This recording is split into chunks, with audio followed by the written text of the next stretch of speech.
दोस्तों, मैं यशपाल स्वागत करता हूं आपको अपने इस यूट्यूब सेशन पे। जैसा कि आप जानते हैं, हम आज पढ़ने वाले हैं सिंड्रोम। सिंड्रोम क्या होता है, इसके प्रकार, वह कैसे होता है। बेसिकली आज हम पढ़ेंगे सिंड्रोम क्या होता है और इसके प्रकार पढ़ेंगे।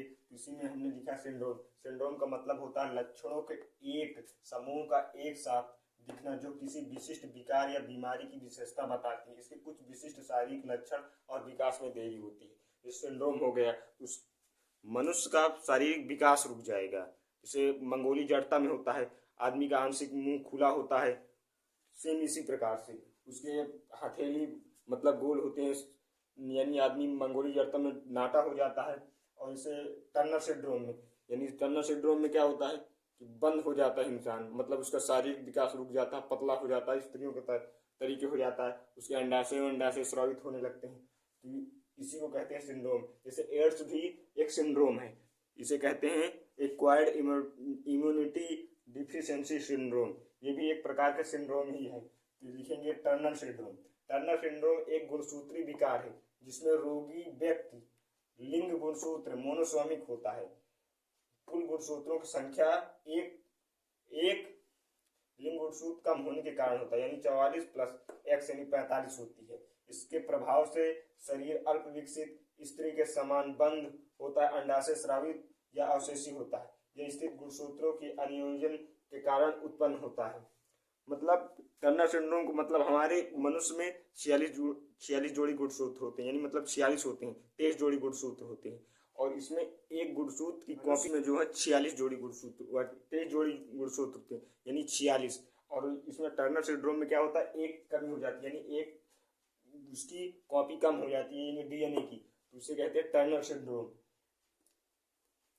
और टर्नर सिंड्रोम में गुणसूत्रों की, ये सब गुणसूत्रों के अनियोजन कारण होता है। एक इनका जो होता है ना, ये या तो गुणसूत्र बढ़ जाएंगे या कम हो जाएंगे, जिससे डीएनए का इंफॉर्मेशन चेंज हो जाता है, जिसके कारण ये सिंड्रोम होते हैं। यानी इंफॉर्मेशन ही चेंज हो जाएगा तो इंसान का जो है शारीरिक विकास रुकेगा। सिंड्रोम के बारे में लिखेंगे। जैसे इसमें हमने लिखा है मनुष्य का गुणसूत्रीय अनुवांशिक विकार है जो 21वें आलिंग सूत्र यानी त्रिसूत्रता के कारण होता है। व्यक्ति में 21वीं की कॉपी हो जाने के कारण कुल गुणसूत्र 47 हो जाता है। इसका वर्णन लैंगडन डाउन ने 1866 ईस्वी में किया था। मतलब डाउन सिंड्रोम का वर्णन लैंगडन डाउन ने किया था, इसलिए के नाम पे हमने डाउन सिंड्रोम नाम रखा है। इसमें लक्षण होते हैं जैसे मंदबुद्धिता, प्रभावित शारीरिक विकार, वृद्धि लगातार आंशिक रूप से मुंह खुला, हथेली पर मोटी लाइन व गोल सिर। यह माँ के 40 प्लस आयु होने पर नॉन डिजेक्शन की संभावना बढ़ जाती है। मतलब वो ग्रंथियां 40 साल से बाहर हो जाती तो अनुवांशिक विकारों को ग्रहण करने में ज्यादा समर्थ होती है। यानी वो इसके आगे हम लिखेंगे क्लाइनफेल्टर सिंड्रोम। लिंग गुणसूत्र में ट्राइसोमी XXY के कारण क्लाइनफेल्टर सिंड्रोम प्रदर्शित होता है। यह अंडजनन या शुक्रजनन के समय गुणसूत्र अनियोजन होने के कारण होता है।